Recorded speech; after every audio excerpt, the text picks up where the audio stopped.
Ang tawag naman po dito ay kalakatak. O, di ba ga? Say, susong dalaga. Hindi, susong dalaga nga, promise. Limban, ayan. Ito, limban. Ayan yung may puti. Tapos alam ko, ano tawag dyan? Basta bahala na kayo. Kalakatak, ito ah. Wait lang.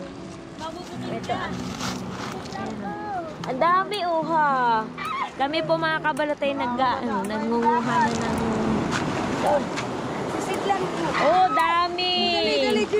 Gini sisidlan daw. Dito ka sa... Iya. Oh, ha, dami. Tayo isang sisidlan. Kami Dami! Yung medyo malaki-laki, Ito tiya. makabot sa malatong lan. Ay, wari ko eh. Bumili lang kayo ng Ah. Ay, Oh, saka dami nga. kahit maliliit, kahit malalaki.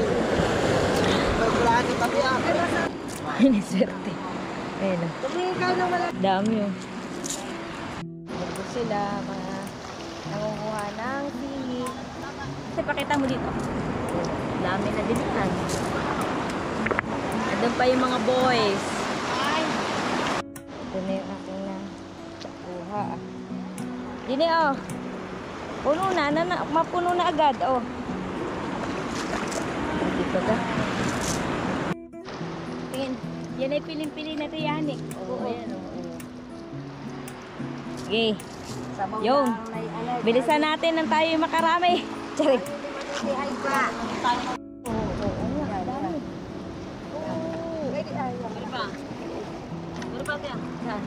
Dami. Mahilig naman kasi sa suso. Tama. Tiya, dito ka na lang ah. Yan. Ala, bolay baka kayo. Ayun! Pakita mo. Wait lang, dami. Ay po po. Yan. Katok. Ayan pa. Ilan na yan? Tama na yan. Tara ate. Tingin. Mga ano laang. Mga ilan na ito? 1, 2, 3.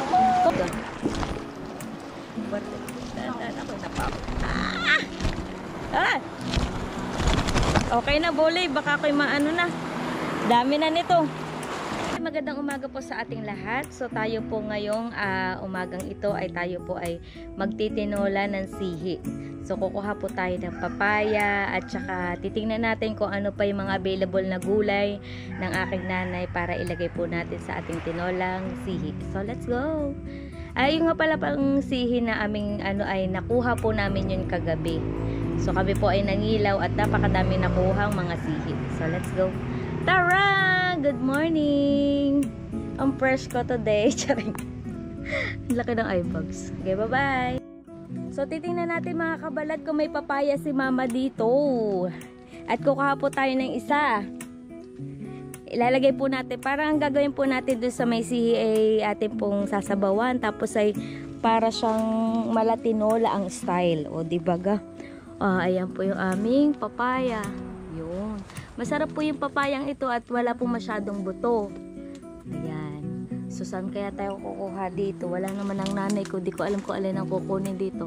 Yung medyo maliit-liit lang naman at lalagay lang po natin sa ating sihi. Ito kaya o ito.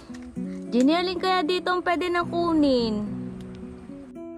So, ito lang po maliit ang ating kukunin at medyo mataas po yun eh. Ako po ay 5'2 lang ang height. Wow, 5'2. Ayan, ito kukunin natin ha. Sige. Okay, kukunin na natin o yung malaki.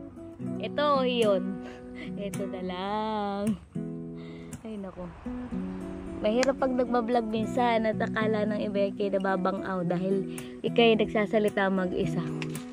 So, let's go. Papaya ni mama. Maganda ito.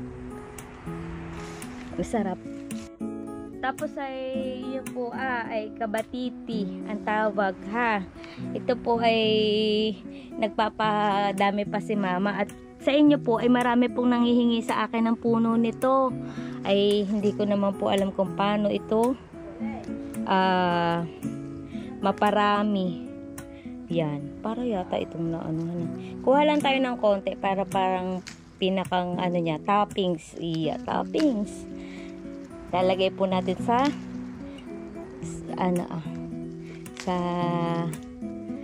Basta doon. Mamaya. Ano ba yan? Nababalang ko ang utak ko. Alam niyo mga kabalat, kasi kami medyo puyat kagabi. Dahil nga kami nanguha ng mga sihi-sihi. Yan. Ayan o. Kawali. So, let's go. Okay na to. So, tayo po mga kabalatay, magluluto na.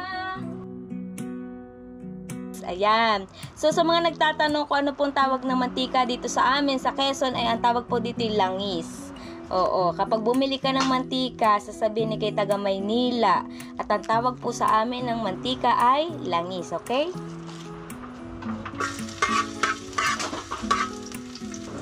So, lalagay na po natin tong ating sihi. Para po tayo naggigisa ng bato. Yan. Lumalago to. Ilalagay na din po natin tong papaya. Ayan o.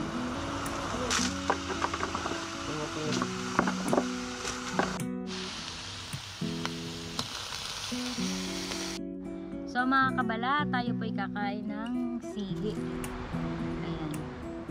Ito po ay maliliit pero masarap po ang lasa nito.